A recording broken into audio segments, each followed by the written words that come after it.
Hello दोस्तों, नमस्कार। आपका स्वागत है मेरी एक और नई वीडियो में। बेबी तो और आ जाएगी पर माँ दूसरी नहीं आएगी। आज बेटी घर आई हुई थी। घर में अच्छी खासी चहल पहल थी। बाहर पूरा परिवार एक साथ बैठकर खिलखिला रहा था। हंसी ठहाकों की गूंज अंदर कमरे तक सुनाई दे रही थी। गगन जी का मन भी कर रहा था कि वो अपने परिवार के साथ बैठे, बातें करें, पर वो तो अपनी बीमारी और शरीर से उदास मन को लिए अपने कमरे में पलंग पर लेटे हुए थे। आजकल शरीर साथ नहीं देता। बूढ़ा और बीमार जो हो चुका है, ज़्यादा बोल भी नहीं पाते, पर मन बहुत करता है अपने परिवार के साथ बैठने का, उनसे बातें करने का। पर ये तो उन्हीं के कर्म थे कि आज पत्नी उनके साथ न बैठती थी और ना ही ज़्यादा बातें करती थी। हालांकि ये बात है कि खाना पीना दवाइयाँ सब कुछ सही समय पर वो ज़रूर दे जाती थी। जिन लोगों के लिए उस पत्नी को उन्होंने इतना जलील किया था, आज उन लोगों में से कोई भी उनके साथ नहीं थे। थी तो वही जो जलालत के बावजूद इस घर में रह गई, उनके जैसे शख्स के साथ निभा गई, पर खामोशी का आवरण ओढ़े हमेशा चुपचाप सी ही रहती है। जानते थे कि बच्चे बाहर हंस रहे हैं, बोल रहे हैं, और वो उनको हंसते बोलते देखकर सिर्फ मुस्कुरा कर चुपचाप उन लोगों को देख रही होगी। आज भी याद है उन्हें जब सुमन उनकी पत्नी बनकर इस घर में आई थी। कितनी खुश मिजाज थी वो, हमेशा हंसती खिलखिलाती रहती थी। उसका यही स्वभाव तो पसंद आया था उन्हें। जब उन्होंने अपने एक रिश्तेदार की शादी में उसे देखा था, बस एक नज़र में ही उनकी बेपाक हंसी उनके दिल को भा गई थी, और इसलिए उन्होंने शादी के लिए हाँ कर दी। पर यह नहीं पता था कि इस हंसी के वो दुश्मन हो जाएंगे। अक्सर अम्मा से डांट भी खा लेती। आखिर बहू को इतना हंसना बोलना उन्हें पसंद नहीं था, और फिर अपनी अम्मा का मन रखने के लिए गगन जी भी सुमन को ही डांट कर चुप कर देते थे। इसलिए सुमन भी क्या करती, अपने स्वाभाविक स्वभाव को तो छोड़ नहीं सकती थी, और उसका स्वभाव तो वैसे ही हंसमुख था, तो फिर कुछ देर बाद वापस वैसे ही हो जाती। गगन जी भी मन ही मन मुस्कुरा कर रह जाते, पर अम्मा के सामने खुलकर जाहिर नहीं करते। लेकिन उस दिन जो कुछ हुआ, उसके बाद सुमन का वो स्वाभाविक स्वभाव कहाँ गायब हो गया, उसकी कसक आज भी गगन जी के मन में थी। जरा सी हिम्मत नहीं कर पाए अपनी अम्मा के सामने, ये जानते हुए कि पत्नी सही है, और पत्नी को ही दबा कर रख दिया। उस दिन छोटी बहन जानकी की सगाई थी। बड़ी बहन आरती भी घर पर आई हुई थी, और कई खास रिश्तेदार घर पर मौजूद थे। सगाई का प्रोग्राम पूरा हो चुका था। सुमन और आरती ने सारा सामान अम्मा के कमरे में रख दिया था। सुमन के मायके वाले अपने घर रवाना हो चुके थे। बाहर सभी खास रिश्तेदार बैठे बातें कर रहे थे। गगन भी उन्हीं लोगों के साथ था। इधर सुमन रसोई में काम कर रही थी कि बाहर से अम्मा जी के जोर जोर से चिल्लाने की आवाज़ आई।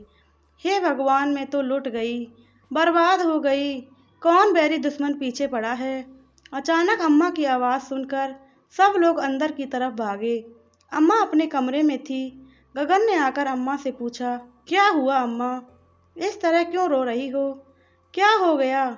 पर अम्मा तो जोर जोर से छाती पीट पीट कर दहाड़े मार के रो रही थी, चुप होने का नाम ही नहीं ले रही थी। अरे बताओ तो सही, हुआ क्या है, रोना बंद करोगी तो हमें पता चलेगा ना, पीछे से मामा जी ने भी कहा। मामा जी की बात सुनकर अम्मा रोते हुए बोली, अरे जानकी के ससुराल से आए हुए गहने कहाँ हैं, मिल नहीं रहे, जरूर चोरी हो गए होंगे। हे भगवान, मैं इसके ससुराल वालों को क्या जवाब दूंगी, मैं तो बर्बाद हो गई। अम्मा रोती रोती बोली। अम्मा के बोलते ही अजीब सी खामोशी घर में छा गई। अरे ध्यान से देख, इन्हीं सामान में कहीं रखा होगा, मामा जी ने दोबारा बोले। भैया पूरा सामान ऊपर से नीचे करके देख चुकी हूँ, पर गहने नहीं हैं, जरूर चोरी हुए होंगे। अरे शुभ शुभ बोल, एक बार हमें देखने दे। अम्मा को परे हटाकर मामा जी खुद सामान चेक करने लगे, लेकिन उसमें गहने नहीं थे। फिर कुछ सोच समझकर मामा जी बोले, अरे गहने कोई इन सामानों के साथ यहाँ रखेगा क्या, अलमारी में रख दिए होंगे तुमने, देख जरा। अरे मैंने सामान कहाँ रखा, सामान तो आरती और सुमन रख रही थी। हाँ तो आरती और सुमन से पूछ ले, जरूर उन्होंने अलमारी में रख दिए होंगे। मामा जी के समझाने पर अम्मा ने आशा भरी नज़रों से आरती की तरफ देखा तो आरती ने कहा, अम्मा मुझे क्या देख रही हो? कोई मैंने थोड़ी ना गहने लिए हैं। अपनी बहू से पूछो, उसी ने कहीं रख दिए होंगे। आरती के जवाब को सुनकर सुमन दंग रह गई, क्योंकि गहने की थाली तो आरती ही उठाकर लाई थी और उन्होंने गहने रखे भी थे उसी ने ही थे। जीजी ऐसा क्यों बोल रही हो? गहने तो आप ही लेकर आई थी ना। सुमन का ऐसा कहना और आरती ने रोना धोना मचा दिया। अब मेरे मायके में ही मुझ पर चोरी का इल्जाम लगेगा, यही दिन देखना बाकी रह गया था। आज मेरे बापू जिंदा होते तो मजाल थी कोई मुझे इतना कहकर दिखा देता। उसे रोता देखकर अम्मा सुमन पर दहाड़ पड़ी। खबरदार, मेरी बच्ची पर चोरी का इल्जाम लगाया तो तूने ही गहने लिए होंगे। ये मेरी बेटी है, इसको मैं बचपन से जानती हूँ। अरे जन्म दिया है मैंने इसे, इसमें मेरे संस्कार कूट कूट कर भरे हैं। तू बाहर से आई है, जरूर तूने ही गहने लिए होंगे और तेरे मायके वालों को दे दिए होंगे, तभी तेरे मायके वाले इतनी जल्दी चले गए। बस अम्मा जी, आप मेरे माता पिता पर चोरी का इल्जाम कैसे लगा सकती हो? मैंने तो गहनों की शक्ल तक नहीं देखी, चुराना तो दूर की बात है। सुमन ने पलट कर जवाब दे दिया। बस फिर क्या था, आरती और अम्मा दोनों सुमन पर चढ़ पड़ी, लेकिन इस बार सुमन भी बराबर जवाब दे रही थी। आखिर उस पर चोरी का इल्जाम लगा था, कोई छोटी मोटी बात थोड़ी ना थी। घर में इतना हंगामा होते देखकर मामा जी ने बीच बचाव किया, लेकिन आरती और अम्मा तो चुप होने का नाम ही नहीं ले रही थीं। सच सच बता, गहने कहाँ पर हैं? अगर तू नहीं बोलेगी तो तेरे माँ बाप से जाकर गहने लेंगे हम लोग, और वही सबके सामने उनकी इज्जत की मटिया मैल करेंगे। अम्मा जी, मेरे माँ बाप इज्जतदार लोग हैं, कोई चोर उचक्के नहीं जो आपके घर पर बुलावे पर आएंगे और सामान चोरी करके ले जाएंगे। सुमन ने थोड़ी तेज आवाज में कहा। बस सुमन, तुम मेरी अम्मा से किस तरह बात कर रही हो?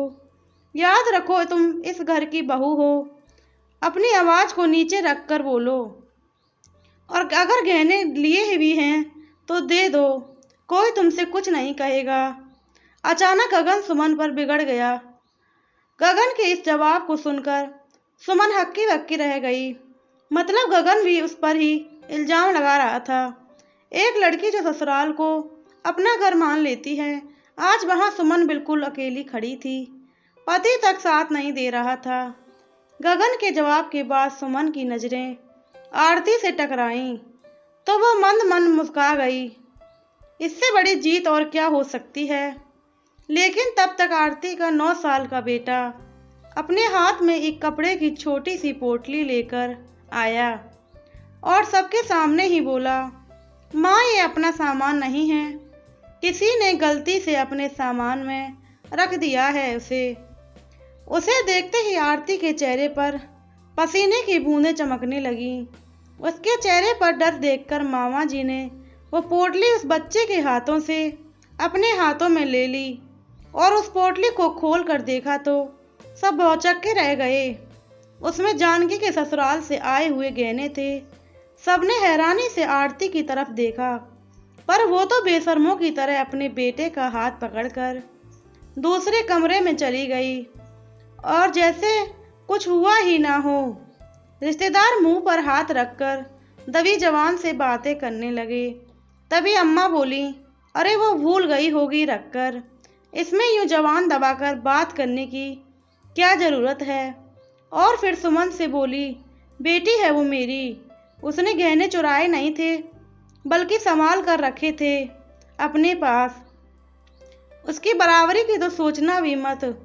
पर तूने यहाँ जो इस तरह के सबके सामने चिल्ला चिल्ला कर मुझसे बात की है ना, उसकी माफ़ी मांग मुझसे। अम्मा की बात सुनकर सुमन की आंखों में आंसू आ गए। भला कोई औरत ऐसी निर्दयी कैसे हो सकती है? उसने आशा भरी नज़रों से गगन की तरफ देखा, लेकिन गगन तो नज़रें झुकाए चुपचाप खड़ा था। यह देखकर वो रोती हुई अपने कमरे में चली गई। लेकिन जब इतना हंगामा हो ही गया तो रिश्तेदार भी धीरे धीरे कर वहां से रवाना हो गए। यहाँ तक कि आरती ने भी देर नहीं लगाई वहां से रवाना होने में। अब घर में अम्मा, जानकी, गगन, मामा जी, बुआ जी और सुमन ही बचे थे। लेकिन अम्मा तो अब अनशन पर बैठ गई कि जब तक बहू माफी नहीं मांगेगी तब तक मैं पानी की एक बूंद नहीं पीऊंगी। आखिर उसने अपने रिश्तेदारों के सामने मुझसे ऊंची आवाज में बात की तो कैसे? सास हूं उसकी, सबके सामने मेरी बेइज्जती कर दी। आखिर गगन ने समझाया, अम्मा जो हुआ वो हुआ, बात हो गई, अब उसे छोड़ो भी। आप पानी पी लो, आपकी तबीयत बिगड़ जाएगी। अरे कैसे छोड़ दूं? तेरी पत्नी ने इतने लोगों के सामने मेरी बेइज्जती की है, माफी तो उसे मांगनी ही पड़ेगी। अम्मा अपनी ही ऐंठ में बोली। पर अम्मा, आरती जीजी ने भी तो गलती की थी, आखिर सुमन की क्या गलती? अरे वाह, आज तो बीवी के लिए अपनी बहन को गलत बता रहा है। अरे वो गहने रखकर भूल गई होगी। भला कौन अपनी बेटी अपने घर में चोरी करती है? लेकिन बहू को तो इज्जत ढक कर रखनी चाहिए थी। प्लीज़ दोस्तों, आप वीडियो देखते हो और वीडियो को लाइक नहीं करते हो, वीडियो को लाइक कर दिया करो, कमेंट में बताया करो कि क्या मुझसे गलती हो रही है, और चैनल को सब्सक्राइब भी कर दिया करो और शेयर करना बिल्कुल ना भूलें। बहू को तो इज्जत को ढक कर रखनी चाहिए थी, वो भी सबके सामने बेशर्मों की तरह लड़ पड़ी मुझसे। अब तो उसका साथ दे रहा है, इससे तो मैं मर जाती तो ज़्यादा अच्छा था। पर याद रखना बेटा, पत्नी तो फिर भी तुझे दोबारा मिल जाएगी, माँ नहीं दोबारा। अम्मा आंसू बहाते हुए बोली। आखिर अपनी माँ को रोता देखकर गगन वहां से उठा और सीधे सुमन के पास कमरे में पहुंच गया और जाकर बोला, सुमन क्यों ऐंठ में बैठी हो तुम? जाकर अम्मा से माफी मांग लो ना। देखा उन्होंने पानी की एक बूंद तक नहीं पी है। कहीं उनकी तबीयत खराब हो गई तो उसकी जिम्मेदारी मेरी है क्या? मैं क्यों माफी मांगूं? चोरी तुम्हारी बहन ने की थी, मैंने थोड़ी ना की थी। मेरे माँ बाप को ताने भी तो वो लोग मार रहे थे, इल्जाम भी मुझ पर लोग लगा रहे थे, और माफी ही मैं ही मांगूं? तुम्हारी अम्मा पानी नहीं पी रही है तो उसमें मैं कुछ नहीं कर सकती। आखिर उनके गलत के लिए मैं क्यों माफी मांगूं? सुमन समझो तो, देखो पत्नी तो मुझे और भी मिल जाएगी, लेकिन अम्मा तो एक ही है मेरे पास, वो दोबारा नहीं मिलेगी। तुम्हारी एक माफी से उन्हें खुशी मिलती है तो माफी मांग लो ना। गगन ने अपनी आवाज ऊंची करते हुए कहा। उसके इस जवाब से सुनकर सुमन के अंदर कुछ दरक सा गया। पत्नी और मिल जाएगी, माँ दूसरी नहीं मिलेगी, तो पत्नी फिर हाथ थाम कर इस घर में क्यों लाई गई? इस घर में मेरी क्या जगह है? सोच सोचकर सुमन का रोना छूट गया। पर माता पिता को दुख ना हो, उन तक यह बात ना पहुंचे, इसलिए आंसुओं का घूंट पीकर मामा जी और बुआ जी के सामने उसने अम्मा से आखिर पैर छूकर माफी मांग ली, जिससे अम्मा जी के झूठे स्वाभिमान को बहुत तसल्ली मिली और अम्मा जी ने सुमन को माफ कर दिया। लेकिन सुमन के स्वाभिमान के टुकड़े टुकड़े हो गए। लेकिन वो आखिरी दिन था जब सुमन को इतना बोलते हुए देखा था। उसके बाद तो वह बिल्कुल खामोश हो गई। अब ना वो ज़्यादा किसी से बोलती थी और ना ही खिलखिलाती थी। हाँ और हूँ में जवाब देकर अपने काम से काम रखती थी। वह किसी से ज़्यादा मतलब नहीं रखती थी, ना किसी से लेना और ना ही किसी को देना। जिसने जो काम कहा वह चुपचाप कर देती थी और फिर एक तरफ चुपचाप बैठ जाना। सोचते सोचते गगन जी की आंखों में आंसू आ गए। तभी सुमन अंदर कमरे में आई। हाथ में पानी का गिलास था, वही पास वाली ड्रॉअर में से दवाई निकाली और गगन जी को देते हुए हाथ आगे बढ़ा दिए। लेकिन गगन जी ने हाथ में दवाई लेने की जगह अपने दोनों हाथ जोड़ दिए और अपनी कपकपाती आवाज में कहा, सुमन अब तो मुझे माफ़ कर दो, मैं तुम्हारा गुनहगार हूँ। मुझको उनकी आवाज़ सुनकर सुमन ने एक नज़र उनकी तरफ देखा और फिर दवाई देते हुए कहा, आपकी दवाई का समय हो गया है। सुमन, माफ़ कर दो मुझे। तेरे इतने सालों के खामोशी नासूर बन गई है मेरे लिए, अब बर्दाश्त नहीं होता। कोई बात नहीं है जी, माफ़ी क्यों मांगते हो? इस घर में गलतियों के लिए कोई माफ़ी मांगना, बल्कि बिना गलती के माफ़ी मंगवाई जाती है। सुमन, पति हूँ मैं तेरा, तेरी माफ़ी का हकदार हूँ, मुझे माफ़ कर दे। गगन जी ने जोर देते हुए कहा, हम पत्नी पत्नी क्या है, वो तो और मिल जाती है, फिर मुझसे माफ़ी मांग कर क्यों अपना मुंह खराब कर रहे हो? कहकर सुमन अपने कमरे के बाहर निकल गई, लेकिन गगन जी के पास पछतावे के सिवाय कुछ और नहीं बचा था। प्लीज़ दोस्तों, वीडियो अच्छी लगी हो तो चैनल को सब्सक्राइब करो, वीडियो को लाइक करो, कमेंट में अपनी राय ज़रूर बताना और शेयर करना बिल्कुल ना भूलें।